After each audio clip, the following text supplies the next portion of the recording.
જામનગરની નજીક આવેલા જૂના નાગના અને નવા નાગના ગામના નાગરિકોની મુસીબતોનો વર્ષોથી કોઈ અંત નથી। રૂપિયા 2.40 કરોડના ખર્ચે મંજૂર થઈ ગયેલા પુલની સરકાર ગ્રામજનોને ભેટ આપી શકી નથી। ચોમાસા દરમિયાન નદીના પાણી ફરી વળતા દિવસો સુધી રસ્તો બંધ રહેતો હોય છે। નવા નાગના ગામ બેટમાં ફેરવાઈ જાય છે। નવા નાગના ગામથી બહાર અવરજવર માટે મુશ્કેલી પડે છે। ગ્રામજનો દ્વારા આક્ષેપો કરવામાં આવ્યા છે કે ધારાસભ્યથી માંડીને તંત્ર સુધી અનેક વખત રજૂઆતો કરવામાં આવી છતાં વર્ષોથી હજુ સુધી કામ થયું નથી। રણજીત સાગર ડેમ ઓવરફ્લો થતા અહીં પાણી જમા થાય છે। અહીં ચોમાસામાં બેઠા પુલ પર 10-10 ફૂટ પાણી હોય છે।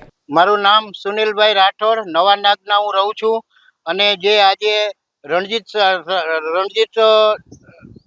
સાગર ડેમ ઓવરફ્લો થયો છે, જેના કારણે અમારે અહીંયા પાણી આવ્યું છે, જેના કારણે આજ સવારથી હજી અહીંયાથી નીકળાતું નથી, એટલું અત્યારે પાણી છે। અને એમાં મહાનગરપાલિકાની જે ગટર આવી છે એના કારણે અહીંયા જે ફીણ વરે છે અને ગંદકી એવી ગંધાય છે કે જેની કોઈ સીમા નથી। અહીંથી નીકળવું હોય તો મુશ્કેલ પડે છે।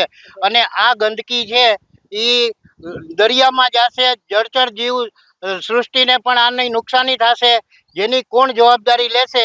અને આ પુલ 2 વર્ષ પહેલા આનું ખાતમુહૂર્ત થઈ ગયું છે, મંજૂર થઈ ગયો છે, ઓવરબ્રિજ મંજૂર થઈ ગયો, પણ હજી સુધી થયો નથી।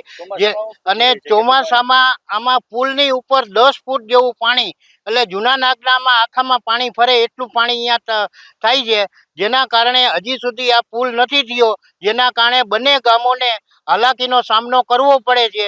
અને આ તાત્કાલિક થાય એવી અમે અનેક વાર તંત્રને ને ધારાસભ્યશ્રીને અને અન્ય જિલ્લા પંચાયતમાં બધી જગ્યાએ રજૂઆત કરી, પરંતુ હજી સુધી કોઈ આ થયું નથી।